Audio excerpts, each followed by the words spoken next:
हर साल की तरह इस साल भी यौम मई के सिलसिले में लेबर यूनियन शहदादकोट की जानिब से सदर गुलाब खान बलोच, जनरल सेक्रेटरी गुलजान पंद्रानी और कामरेड वहाब पंद्रानी की सरबराही में शिकागो के मजदूरों की याद में रैली और जलसे का इनेकाद किया गया। हम हर साल यौम मई फर्स्ट मई मज़दूरों का दिन मनाते आ रहे हैं और शिकागो में जो मज़दूरों ने हमारे लिए शहादत दी, 24 घंटे को 8 घंटे में तब्दील किया।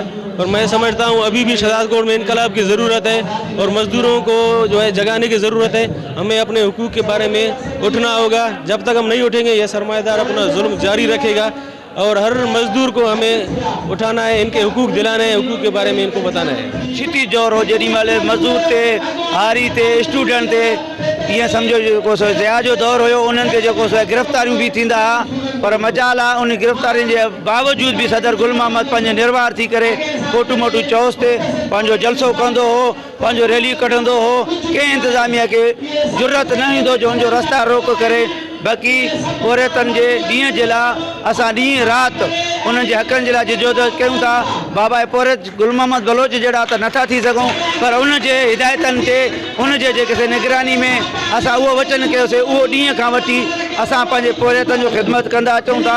आलमी ॾींहुं आहे, सॼी दुनिया जे अंदरि औरतनि खे जी ॾींहुं मल्हायो पियो वञे, मोकलूं आहिनि ऐं जशन आहिनि। असां जंहिं मुल्क जे अंदरि रही रहिया आहियूं, अफ़सोस सां चवणो थो पए त असांजो मज़दूर जशन जे बजाए ऐं पंहिंजे ज़िलतनि जो ॾींहुं मल्हाए रहियो आहे।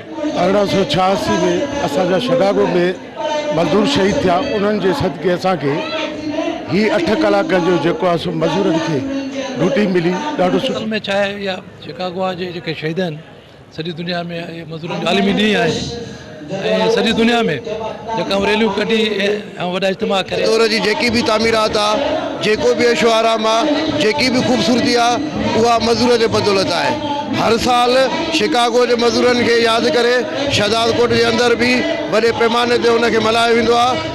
पूरी दुनिया में मल्हायो वेंदो आहे। मज़दूरनि पंहिंजी जाननि जो नज़रानो ॾेई करे ऐं पंहिंजो टाइम वरितो ऐं पंहिंजो हक़ वरितो।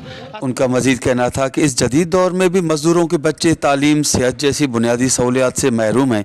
लिहाजा वफाकी और सूबाई हुकूमत को चाहिए कि वो मज़दूरों की उजरत बढ़ाकर उनमें फैली बेचैनी ख़त्म करे। कैमरा टीम के साथ गुलाम अली ब्रावई, वश टीवी, शहदादकोट।